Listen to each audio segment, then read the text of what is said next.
दोस्तों ये कहानी है 1938 की, कैरली नाम के एक आदमी की जो हंगेरियन आर्मी में था और वो उस कंट्री का बेस्ट पिस्टल शूटर था। जितने भी नेशनल चैंपियनशिप्स हो चुके थे उस कंट्री में सबको वो जीत चुका था और सबको ऑलमोस्ट ये कंफर्म था कि 1940 में ओलंपिक्स जो होने वाले हैं उसमें गोल्ड मेडल कैरली को ही मिलेगा। और उसने सालों से ट्रेनिंग करके रखी थी।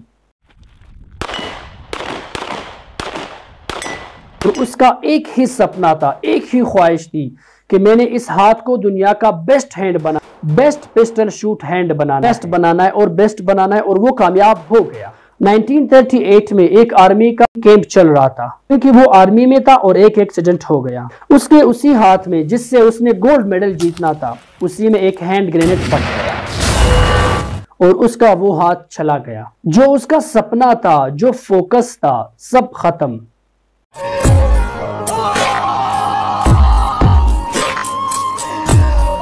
उसके पास दो रास्ते थे कि वो सारी जिंदगी रोता रहे और कहीं जाकर किसी कोने में चुप जाए, या उसकी जो ख्वाहिश थी, जो उसका गोल था, उस पे फोकस करे और उसे जारी रखे। तो उसने फोकस किया उस पे नहीं जो चला गया था, उस पे जो उसके पास था। और क्या था उसके पास? एक लेफ्ट हैंड, ऐसा हाथ जिससे वो लिख नहीं सकता था, ऐसा हाथ जिससे वो सही चीज उठा नहीं सकता। 1 महीने तक उसका हॉस्पिटल में इलाज चला उस हाथ के लिए जो जख्मी हुआ था, जो कट गया था। और सही 1 महीने के बाद उसने ट्रेनिंग शुरू की अपने दूसरे हाथ के 1 साल बाद, मतलब 1939 वो वापस आया। नेशनल चैंपियनशिप्स हो रही थी वहीं पे हंगेरी में।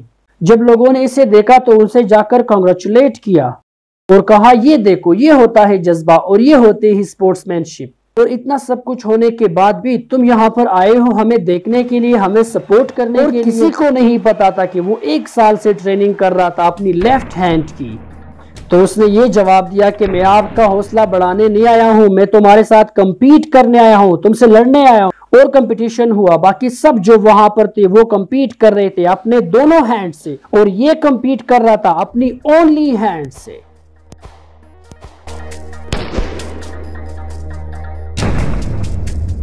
और कौन जीता?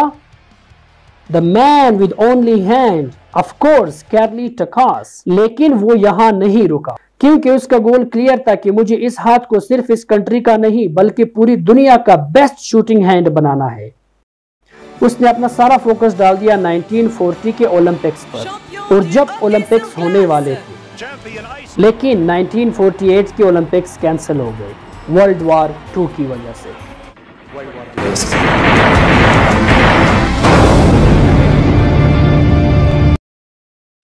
लेकिन वो यहां नहीं रुका, उसने फोकस किया 1944 के ओलंपिक्स पर। लेकिन 1944 में जो ओलंपिक्स होने वाले थे वो भी कैंसिल हो गए वर्ल्ड वॉर 2 की वजह से।